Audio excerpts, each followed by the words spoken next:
Hi guys, I'm Carrie from Tambella Arts. This quick video will show you how I cut my own quilling strips from cardstock. The tools you need are a cutting mat, a sharp scalpel, a metal ruler, and the cardstock you'd like to create strips from. So take your card and simply line your ruler up across the top edge of your paper. To keep things simple, I'm cutting 1 centimetre wide strips today. With your ruler aligned with the top of the page, nip the edge of your paper with your scalpel at each centimetre mark across the top. It doesn't have to be a large cut, just enough that you'll see a mark left when you remove your ruler. I'm going to do 7. And then repeat from the bottom edge, starting your marks from the same side of the page. You'll want to cut your strips on a cutting mat as the blade will run through to the surface below. It's also best to use a metal ruler for cutting strips like this. A sharp blade will go through a wooden or plastic ruler and then your thumb if you're not careful. I've turned the page around as I'm right-handed and it's easier for me to cut right to left. I like to also line my paper up with the guidelines that are already on my cutting mat.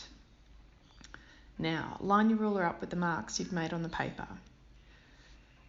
Apply pressure evenly on your ruler and run your scalpel down along its edge to the bottom of your page. See how my thumb and forefinger are quite widely spread? That's to ensure the ruler has even pressure down the length of the page. This way it doesn't slip away from the scalpel either. There we go. If you find you've not created enough marks across your paper for the amount of strips you need, you can grab a previous cut strip and use it to measure to cut for the next one.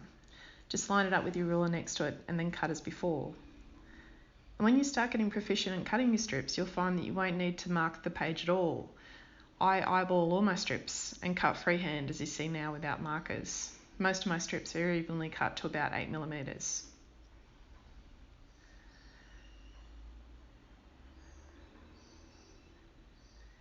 If you need thinner strips for a project, simply using an existing cut strip as a guide and align it with your ruler to cut half of the original thickness.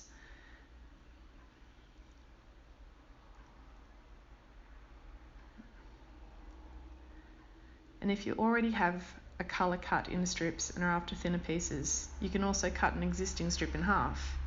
This is a handy technique if you don't have any more of the original coloured card left to create strips from. There you go.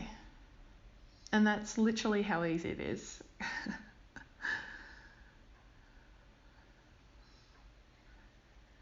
So thanks so much for watching, guys. I'll leave some details in the notes about the supplies you see in this video, and please let me know what other tutorials you'd like to see from me in the comments below.